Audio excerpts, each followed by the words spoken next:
Hey, Lincoln, what's going on, man?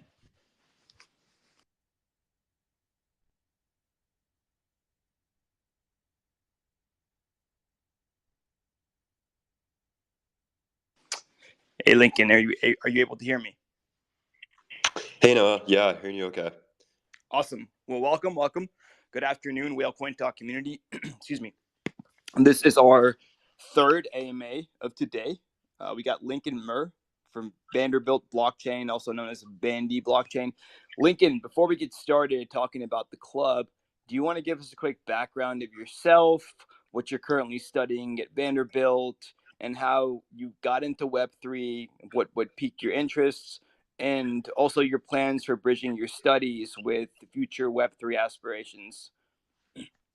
Yeah, absolutely. Thanks for having me today too as well. So my name is Lincoln. I'm a junior at Vanderbilt studying computer science and math and also pursuing an accelerated master's in computer science. I got into the blockchain space about 6 or so years ago just because it sort of captivated my interest in both economics and technology. So that was right around like April or early 2017. And yeah, that was a great time for the crypto market. So it was super fun on the way up, and then the way down, just kind of doubled down and started doing more research. Got into the space more by started writing articles. Currently a content contributor for BitPush News. Also, when I got to Vanderbilt, I founded Vanderbilt Blockchain, which we'll get into more to later. And I also gave a TEDx talk at Vanderbilt about blockchain, talking about how blockchain will help revolutionize universities and education. Other things I've done in the space, I'm a blockchain manager at Prescriptive, which is a healthcare startup based out of Seattle. Also head of Web3 for Varsity, a Nashville-based startup trying to revolutionize the way that people learn about entrepreneurship and starting businesses. And yeah, also the founder and president, but I'm abroad this semester of Vanderbilt Blockchain. So yeah, Right on. Where are you studying abroad? I'm in Madrid, Spain. Nice. How you like it so far? It's been amazing. Super nice to take a break from Nashville. Love the city, but it's been great to be in Europe and just sort of experience new things, travel, and yeah, generally just get a greater outlook on life. And you said you gave a TEDx talk about how blockchain will help revolutionize university space. Give us some more insight into that. I'm curious to know what you think and to kind of what you presented to the audience there. Yeah, totally. So I focused on a couple main topics. One of them is identity and the potential for blockchain-based identities and what that could provide in terms of preventing fraud and helping to create more efficiency within the very bureaucratic university system. Another area is with transcripts and having verifiable transcripts on the blockchain, so that if your university shuts down or there's some sort of issue, you don't have to go to that university every single time you want to prove your education experience. Nice. And what about Varsity? Tell us a bit about that. Yeah, absolutely. So Varsity is a platform that allows students to do gigs for startups such as, competitor analysis, research into other companies, pitch decks, whatever, all the things that you need to start a company. So the time that you do all of these things for real world companies and get paid for it, you're also learning about how to do it yourself and can go on to, found your own company with more expertise in the space. So it's still early, but signups are up on the website for students that are interested. I believe it's myvarsity.org or myvarsity.com. I'll think there's going to throw a link in my Twitter bio. But yeah, the idea is to just make the process of students getting into startup space much easier, as well as introducing them to Web3 through NFTs, documenting their progress and whatnot. So you're really passionate about taking these archaic processes and somehow integrating them onto the blockchain and making them not just more reputable, but also make the entire process seem more seamless for all parties involved. Yeah, absolutely. I think that's one of the biggest benefits of blockchain is that ability to sort of remove the middleman and increase efficiency. Especially when we're talking about, financial systems, there's billions of people around the world who don't have access to a bank account, but through satellite internet, all of them can get access to the internet and eventually connect to a blockchain like Ethereum and participate in this global financial ecosystem. And for the first time in really their family history for throughout their entire lives, they're able to store and build wealth. Beautiful. Okay, so Lincoln, you're the founder of and president of Vandy Blockchain. Tell us a bit about the origin story there. When did you start it? How many people were part of the founding? And then how big have you guys grown over the years? Would love to hear the whole story. Yeah, absolutely. So it starts in the very beginning in 2017, when Vanderbilt Blockchain was first founded by Mason Hall, who's now a crypto A16Z crypto partner. But it quickly died off during that next bear market. So I sort of revitalized and recharted the club in the fall of 2021.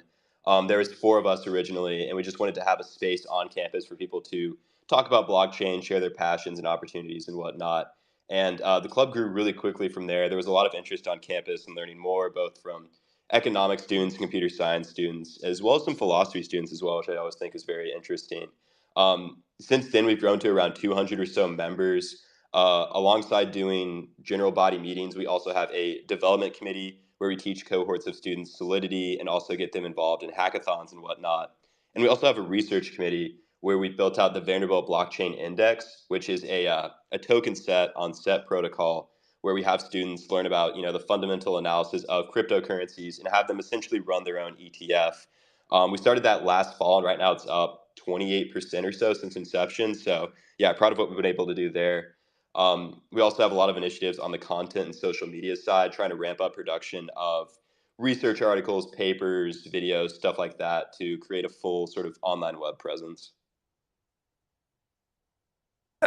Remind me again. The development committee is focused on educating fellow students on blockchain building, so Solidity, building dApps, so on and so forth. You guys also have an accredited course, or no?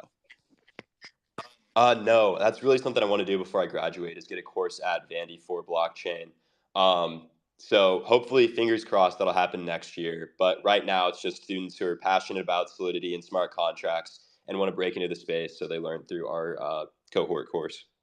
And I'm a big fan of the research committee here. You said that the students ultimately learned enough where they were able to develop their own ETF. Do you know what that ETF consists of? Yeah. So right now it's pretty heavy into USDC, just trying to wait and see what the market conditions are going to hold. But some of the previous holdings that the student have really liked include Chainlink, Bitcoin, Ethereum. I think we had some Graph in there as well as some Sushi. So it's been a wide variety of coins. I'm not sure what they're looking into right now, but I always love to see what they come up with. Really, really great insight.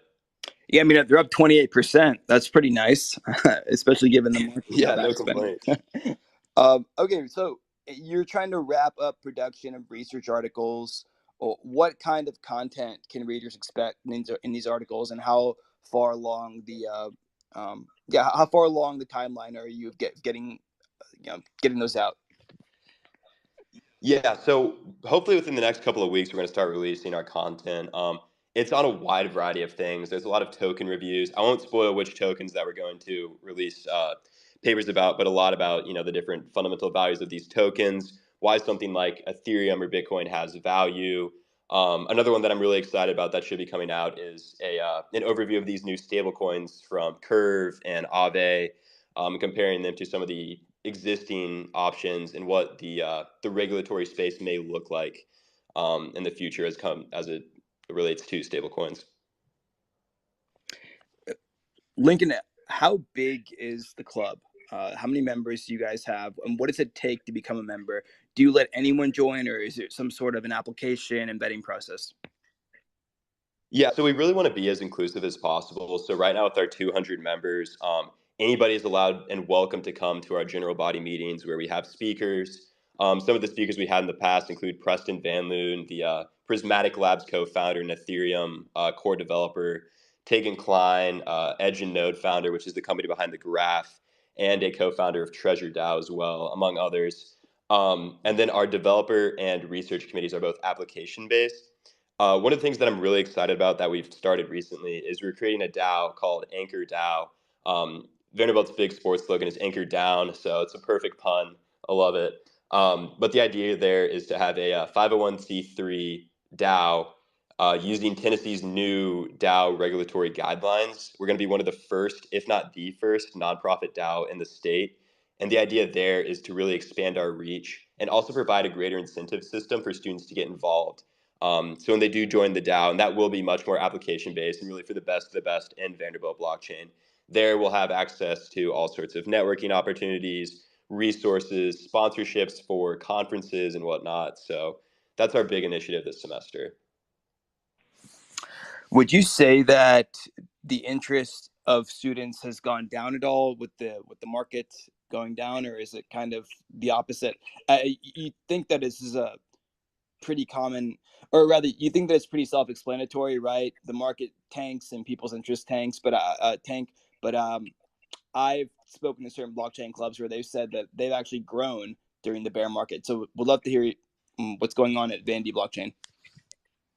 Yeah, it's interesting. I think in terms of overall volume and interest, it definitely has gone down. But at the same time, those new people that we are bringing in are coming because they are really interested in blockchain and Web3 and the potential behind it.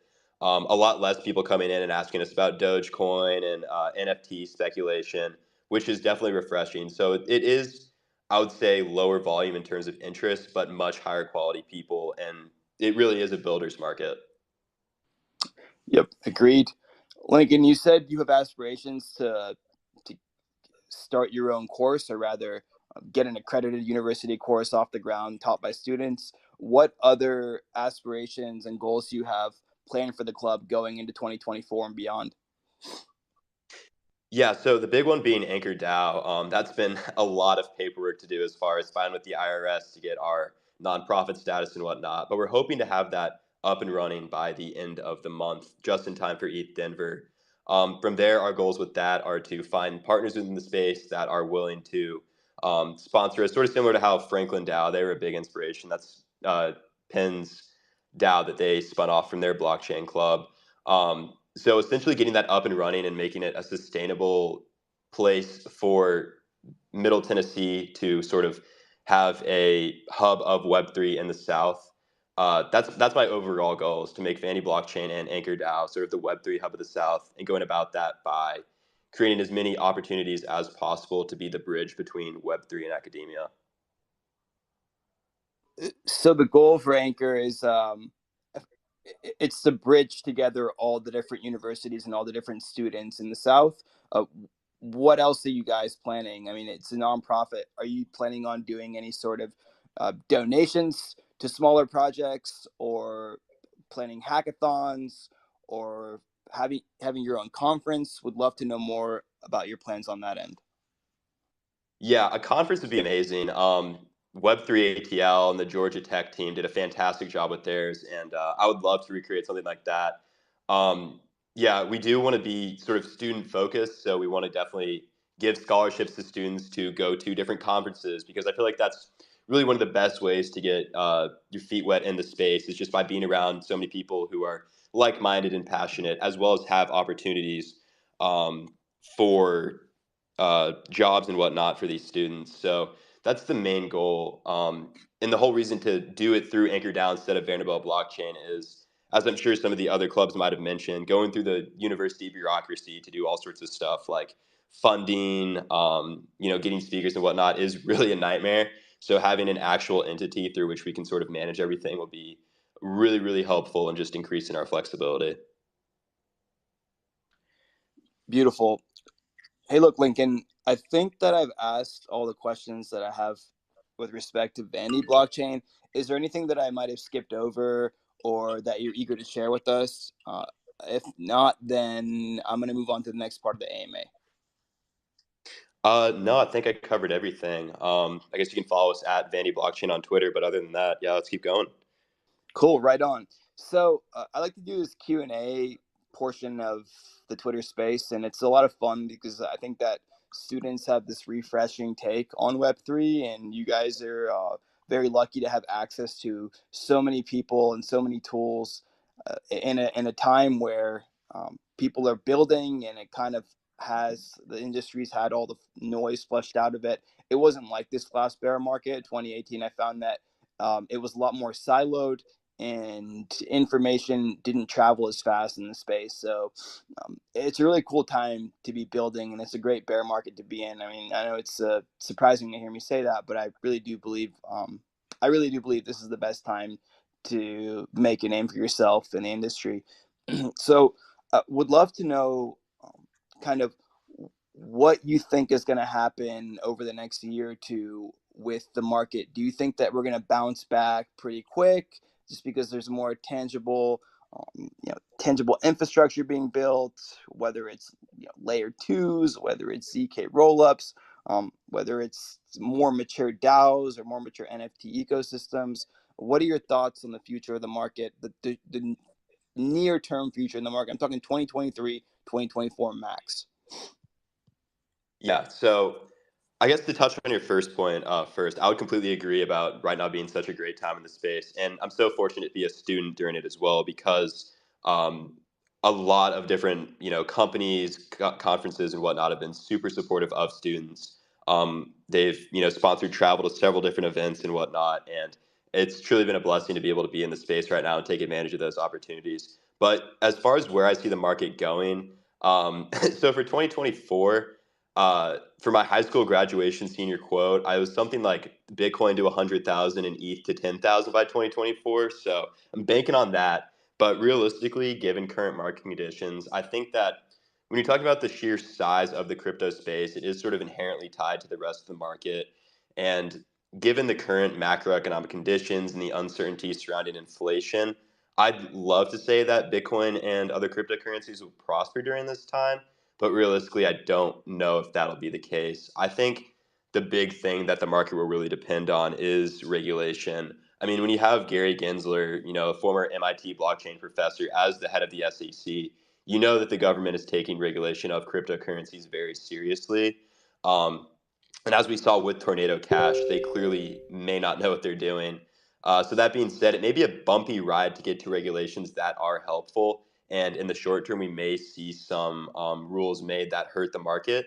Uh, so, 2023, 2024 may not be pretty. And also, if we're talking about, following that 4 year cycle of 3 years bull market, 1 year, or 3 years bear market, 1 year bull, I'm hoping that even if 2023 isn't the year for crypto, 2024, maybe late 2024, will be where we start to see things pick up again. Great take. Lincoln, thoughts on Bitcoin? Do you think Bitcoin is always going to be the OG top dog in the space, or do you think it's eventually going to get flipped by another asset? Yeah, so I used to not think too much of Bitcoin, honestly, but actually, right next to Vanderbilt in a village called Hillsborough, there's this new co-working space called Bitcoin Park. It used to be the recording studio for Florida Georgia Line, and then some OG Bitcoiners bought it and turned it into this hub of Bitcoin in the United States. They have speakers come in from all over the country, host monthly events, and they've been great to us. And it's been really interesting to hear their take on Bitcoin and sort of the idea of the Bitcoin philosophy. And what it's sort of led me to the conclusion of is Bitcoin really is a digital gold. It is, one of the, may not be the most decentralized, but it's one of the most decentralized currencies. It's the one that if you say, hey, I work in blockchain, people are like, what is that? You say, have you heard of Bitcoin? And it always works out. So for that reason alone, I think Bitcoin's sort of status as a digital gold will always be there. That being said, if Bitcoin's a digital gold, I view something like Ethereum as a digital oil that ultimately has a lot more upside. Love that brevity. Yeah, so then I'm going to skip over my question about Ether. I think you drew perfect analogy there. Let's go to NFTs. Which industries do you think NFTs are going to disrupt the most? And not art, not music, not gaming. Those are kind of the obvious ones that have already happened and we're already seeing happen with gaming. Yeah, I think two of the big ones are going to be identity as well as just ownership. So on the identity front, blockchain-based identities could completely remove any sort of attempt at like a fraudulent identity or faking who you are because, let's say the state of Tennessee issues you a blockchain-based identity. It's going to come from their ETH address. Nobody's going to be able to fake that. And I think once governments catch on to the power of blockchain for that purpose and for verification, it's going to be one of the really big use cases that we all will eventually be using, even if we don't realize it. On the ownership side, I think there's so much potential for things like housing deeds and other sorts of property or ownership to be blockchain based. When you're talking about dealing with selling a house today, you've got to go through an escrow company while you're waiting for the sale to finalize, and that company could take a couple percentage points of the entire house payment. And you're talking about a couple hundred of thousands of dollars, if not millions of dollars. That's a significant amount of money. With blockchain, you have that sort of escrow feature built into smart contracts, so you have an inherently much more efficient system that could save both the house buyer and the seller significant time and money. So I think a lot of those use cases are what we're going to see NFTs primarily used for in the future. So do you think that we'll get to a point where eventually universities will be handing out diplomas that are represented by NFTs, or your master's degree will be a part, like, let's see, a university degree will be like an ERC 721 token, where your master's degree is also like encoded into that, or can be encoded into that after you receive it, or ERC 1155. Would love to know more about how you see, how you see NFTs disrupting the way diplomas, certificates, credits, any sort of document of notoriety being handed out to students and scholars. Yeah, definitely. I think you really nailed it there. Like that's going to be one of the big use cases is even if we don't realize it, our transcripts and our diplomas and whatnot all will be blockchain based. I do research at a lab at Vanderbilt where we're working on a decentralized identity solution for patients with rare diseases. One of their big issues is that they have to go to several different physicians, sometimes 9 different specialists to get even just a diagnosis. And every hospital, every office has its own sort of identity system. There's no interoperability. So when you're talking about both giving the patient the ability to own their data as well as share it in between different practitioners, you create a much more efficient system that simply works better and than any other alternative. The paper we published on that recently was accepted at a conference in Japan, which I'll be presenting at in May. So I'm excited to sort of see the future of identity take form. But when we're talking about transcripts too, I don't think it'll be a thing where you graduate and then you submit your ETH address to Vanderbilt or whatever. I think it'll be very native, just in the same way that everyone knows how to use a debit card and a credit card, and nobody really knows how the payment rails work behind the scenes. We'll all be using blockchain technology and NFT based transcripts, identities, whatnot. Um, whether that be through an existing standard like 1155 or 721 or something like that, or something new that's more friendly to these legacy organizations. Regardless of what that looks like, I think it's inevitable that'll happen. And when it does, it'll be so native to our smartphones and our computers that we won't even realize that it's there.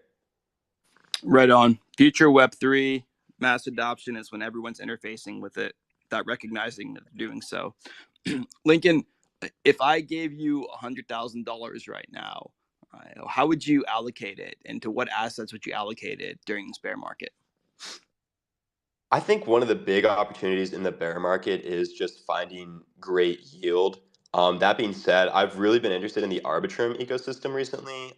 Products like Jones DAO and their ETH Vault, which is, or I guess synthetic GLP, which just it acts mirrors the price of ETH while also having extreme upside. I would probably put a lot of money into there. I would definitely keep some in stables, probably on a protocol like overnight finance, where you can earn a decent interest rate.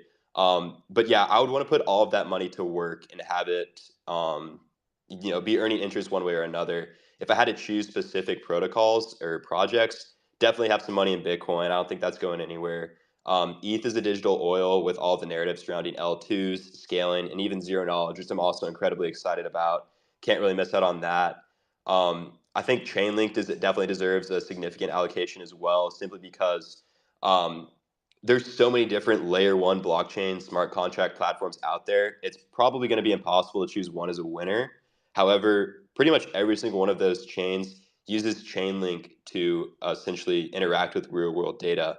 And all of the most interesting and exciting use cases of smart contracts come with real world data. So it's a blockchain agnostic bet on smart contracts that I think is very fascinating. Um, there's also got to be an interoperability play in there, whether that be Cosmos or Polkadot. Um, Either one seems like a good bet, but having the ability to transfer assets in between blockchain and that sovereignty and the idea of the app chains, which has been so popular recently, I think that definitely deserves an allocation. And if I had to choose one more, gosh, probably Polygon, just because they have what, 7 different solutions coming out. When you're talking about, and their biz dev team is incredible too. So when you talk about real world adoption and technology that matters, Polygon's been hitting the nail on the head this past year. All great choices, Lincoln. Big fan of you so far, man. I think that you've been a great guest, and our audience members have hopefully taken away something from this AMA. I think that the future of Web3 is multi-chain and is obviously smart to be investing in ecosystems that help support interoperability. I would love to know what your aspirations are coming out of college, right? What do you want to do when you graduate? Obviously, computer science is a great degree. You said computer science and math. These are great degrees to go into crypto with. I feel like there's a lot that you can do. They're quite versatile, but would love to know what your career aspirations are. Thank you. Yeah. So my plan right now to college is to either stay working at Varsity or stay at Prescriptive, where I'm doing the blockchain products management. I've been at Prescriptive since the summer of my freshman year, and I've really enjoyed it. Being able to work in a space like healthcare is not something I ever really anticipated doing. But now that I'm in it and I'm at the forefront of it, as far as bringing blockchain technology along to create digital prescriptions that people can truly own on their phones, I've really enjoyed that. Ultimately, my main career goal is to just make something cool that people use every day, even if I don't get credit for it. Like, for example, somebody had to come up with the idea that when you click on a link on Google, it turns from blue to purple. And that guy gets to go around knowing that every single day, his idea gets used billions of times by billions of people. And that I would love to do something similar to that, even if it is small, but just have some sort of impact on the way that people go about their lives and make it much easier. That's awesome. Um, hey, Lincoln, do you think that there will be a future where everyone's medical information is represented by NFT, and then anytime a big pharma company or a big data company wants to pull from that information for their own monetary benefit, those individuals will get some sort of a royalty? Yeah, I think that's definitely possible. When you talk about Web3, one of the big ideas of it is, ownership of your own data. Brave allows you to already monetize your attention online. I don't see any reason why people couldn't, sell their medical information if they so chose and get paid for it, as opposed to the current model where maybe they didn't realize they consented to the usage of their data or don't really have a choice when they're using specific products. So I think that'll definitely be a thing. As far as what that looks like, I think that's still very much up in the air. Given how much regulations surround the healthcare space, it's almost inevitable that, at least for the time being, before zero knowledge proofs are really brought to fruition and to a final state, that all this healthcare information would have to be stored on a private or permission blockchain. But still, that does give you benefits over a traditional model where you simply don't have any sort of ownership over your data.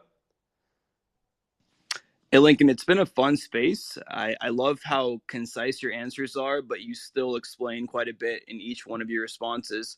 Um, I, I got all my questions in.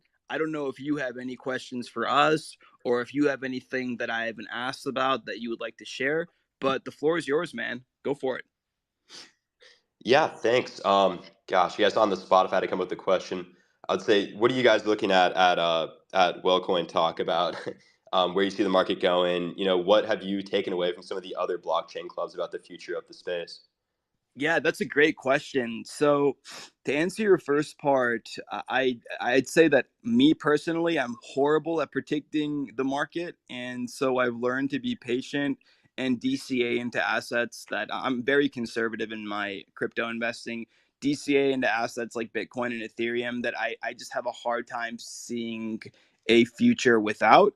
Um, but as far as when the market will rebound, it's anyone's guess. I think it's fair to try to kind of line it up with the previous 4 year cycles and the halving and make a bet on that. But I do think that the network effect of the last several years, especially the last 2 years, and also kind of the tangible infrastructure and the tangible solutions that are being built this bear market make it so much different than previous ones. So I think that the next time the bull market comes, it'll surprise everyone. And I think that just like this past time, it surprised people, especially those that never thought we'd see another, crazy ICO cycle like we did in 2017. I think there will be at least one more surprise coming for us in the next cycle. I'm not sure when that's going to be, but I'm guessing somewhere between 2024 and 2025. And as for your second question, I'm very impressed by all the students that come on. I mean, some of you guys are so smart, and I am very excited to see you guys graduate and enter the space full time and start to really build. I believe this genuinely, and I say it over and over again, that Gen Z and Gen Alpha is going to be the next big wave of great minds, of money, of interest, of adoption that flows into this industry and really takes it to the next level. So, and the more I talk to students, the more that that prediction seems to be something that's going to come to fruition. Because I'll tell you, I'm around crypto heads all day. I'm on my computer all day, and some of the students, including yourself, that I speak to, are just no offense to people in my circles, including myself. You guys are just smarter than a lot of us, and you guys know more about this stuff than a lot of us. And I think part of the reason has to do with infrastructure, right? When I was in college, there were no blockchain clubs. When I was in college, there was no blockchain conferences, and there were no college DAOs and ways for students to communicate with one another and kind of make these hive minds and silos. And now you have those, and it makes it so much easier to learn. You guys have professors teaching blockchain courses. You guys have universities allowing you to build these clubs and even have accredited university courses. So it's a rapidly growing industry. And I think Gen Z is in the right place at the right time to really take advantage of all that it has to offer. So that's kind of my answer, my long-winded answer to your question about my impression so far of students in universities. I'm very excited to work with the universities that we have partnered with so far, and I think it's going to be really interesting to see how you guys build out the space. Yeah, I completely agree. I think one of the most fascinating things about it is that like Gen Z, Gen Alpha are the first ones to grow up with this idea of digital ownership made so apparent to them, with that being through, Fortnite skins, downloadable video games that don't come on a CD, etc. And all of this ultimately making that transition to a Web3 environment much more native and much more natural than it would be for others who are still getting their heads around the idea of downloading content and owning their rights to different things. Yeah, and I think that in this space we're kind of just scratching the surface. I know I said let's not talk about video games because I think at this point it's kind of obvious that blockchain ownership, or excuse me, blockchain technology is going to shift the paradigm of how gamers interface with games and how gamers spend their time playing games, and we've seen that happen with music as well, with art as well. But gaming is a sector of the industry, Web3 gaming, that excites me the most. I spent a lot of time playing video games growing up. I still love video games, and the idea that players can spend time doing something they love and have this icing on the cake that is asset ownership and tokenization of things like skins, like weapons, items that players have spent hours and hours and hours trying to accrue, uh, are now going to be represented by an NFT that player can go ahead and go turn around and sell to someone else if they want to and earn real monetary value out of that. I think it's paradigm shifting. Don't get me started on gaming and NFTs. I can go for hours, but yeah, Lincoln, what are your thoughts on gaming? I'm not sure if you play video games, or what are your thoughts on Web3 gaming? Yeah, absolutely. Yeah, big gamer. I think one of the big things that smart contracts and blockchain bring to the space is sort of this idea of, um, set rules and defined logic that can't be changed. When you talk about games like FIFA and NBA 2K, they have their, modes where you buy cards and sell them on their market. And ultimately, those gaming companies are the ones that set the rules, and you have no idea what's going on in the back end as far as what the supply is, who is minting these cards, how many are being minted, what their actual value is. So I think having that sort of layer of trust and something that can't really be changed in a game is what provides so much value. Like the idea that Vitalik talked about with soulbound tokens and what can be done with all of that. I think there's so much potential to create a much more level playing field. Such as there is a game, I think it was called Words3.xyz by a small brain game studio. And it was kind of like Scrabble, but all based on the chain. So you had a set dictionary that would be checked with zero knowledge proofs, and you'd play against other people, and everything was all verifiable. And that sort of guarantee about how the game is going and the state of everything, I think, is where it gets really interesting. Or another one too, being OP Craft, which was which was Minecraft, but every single block in the world was put onto a roll up. And every time you mined something or placed something, it was a new transaction made. And even though that's just a really strange use case, probably something that'll never be done in practice, the uh, the proof of concept of it, I think, is fascinating. The idea of having a shared state seen across the world for something as simple as a video game. Beautifully put, again, Lincoln. Again, I couldn't agree more with that. And sorry, I lost my train of thought. I had a question for you, but you kind of blew me away with some of the video game talk, and I forgot what I was going to ask. I hope it comes back. But look, man, I don't want to keep you any longer. I know you have a lot of things to do. You're a busy student. It's been a great space. I know you're working on other projects as well. You mentioned Varsity. You mentioned Anchor. You mentioned a number of other ventures that you have interest in, or at least are involved in. You're always welcome to come back and talk about one of those individually. We made our name, Whale Coin Talk, on ecosystem deep dives. We love doing them. We love breaking things down from a nuts and bolts perspective. So, yeah, you're welcome back anytime, man. But it's been a great space, and I've really enjoyed talking to you. Awesome. Yeah, thank you so much for having me, Noah. It's been a great time as well. I've enjoyed it. All right, Lincoln. Well, you have a good one, man. And Whale Coin Talk community, remember, everything that you hear on these broadcasts is meant for educational purposes only. Nothing is financial advice. It's been a great day of Twitter Spaces. We had Oasis, we had Arbitrum, we had Lincoln from Vandy Blockchain, and wrap things up. We'll see you all tomorrow. Take care. Good. Thanks, everyone.